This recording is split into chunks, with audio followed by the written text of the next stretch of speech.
at an early age, had a fun upbringing, had young parents, and unfortunately, that turned pretty bad in my teenage years. I got divorced, and I never did drugs or alcohol during my younger years.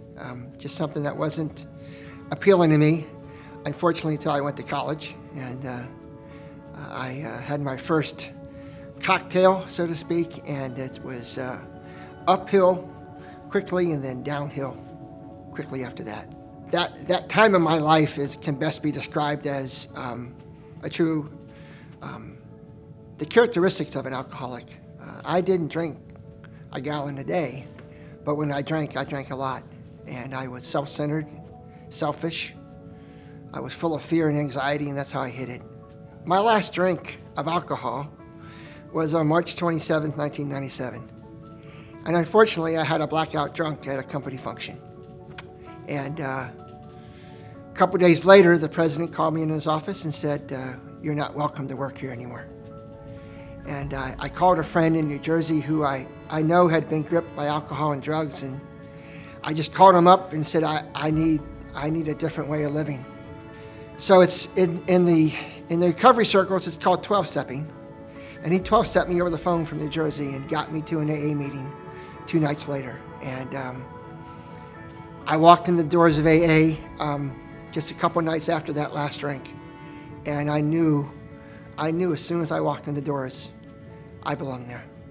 So I worked the program of recovery to get to a point where life changed. I mean, prayers were answered, but I still didn't have a relationship with Jesus. I quickly came to believe that God forgave me for my sins and the person who I was, and that He had a better life for me. But I didn't understand the why, and that bugged me. For it never came close to another drink, but it stuck with me for a while. So that was 1997 through 2011. 2010, I got to know New Life Church because my team at the local construction company, Ficina, built the large sanctuary. So I got to meet Pastor Mike, and I attended the first service there, and it was quite overwhelming. I describe it in my testimonies that God kept opening these doors for me to walk in and find Jesus, and I would just shut them. And then I got T-boned by a big truck going 60 miles an hour through a red light, and I should have died. There's no doubt in my mind. I looked up at the last minute. The Holy Spirit had me look up.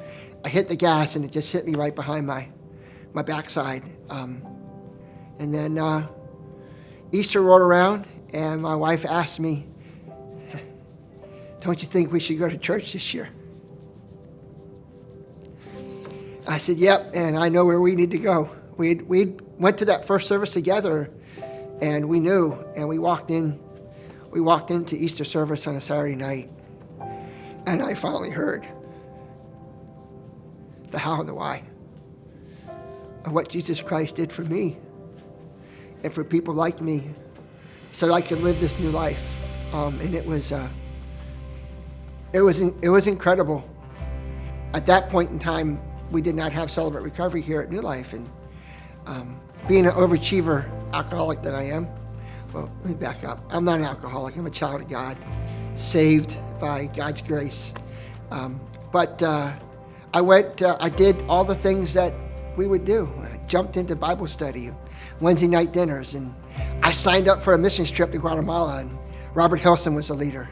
During that time, Robert and I talked about this program called Celebrate Recovery, and I'm like, how can there be another recovery program better than AA? AA got me sober. AA got me to God, who got me to Jesus. There can't be anything better than that. And he said, "Yep, there is." And we launched in January of 2015. And I attended that first night here, and it was just a perfect tie-in to the grace and forgiveness I'd received from God, the love and the vision I received from Jesus Christ. And I could tie that newfound gift of Jesus in with my recovery. And as I learned more about CR, just blossomed because it wasn't just about drugs and alcohol. It was about any hurt, habit, or hang up, and that they use the same 12 steps of recovery, but our higher power in Celebrate Recovery is Jesus Christ. Period. The end, the beginning. There's no substitute for Jesus.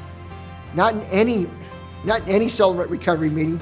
And it helps us, it can help us if we choose, right? With any problem, whether it's a sexual problem or an eating problem or an anger problem or a fear, anxiety, codependency. I don't have, right? There's not enough fingers and toes to go over all the hurts, habits, and hang-ups that we experience in our daily lives. And here is this 12-step program that if we choose to take the journey, can give us freedom for whatever that hurt is, for whatever that habit, whatever that hang-up is. It's a powerful ministry that I bought in day one, and I've stayed with it since then. So when I meet people, and I'll wear my Celebrate Recovery shirt at church, so people know there is a ministry, and often someone will come up and tap me on the shoulder and ask me a little bit about Celebrate Recovery. And they'll invariably start off with, well, I don't do drugs or alcohol. I said, perfect. CR is meant for you. I said, you don't have to share with me what you're struggling with, but if there's something that you're struggling with, if there's something that's keeping you from the life God intended you to live, you need to show up next Monday. You need to go to Celebrate Recovery and develop a group of people that you can share this burden with, that you can get off your back, that you can finally give this to God and accept Jesus' love.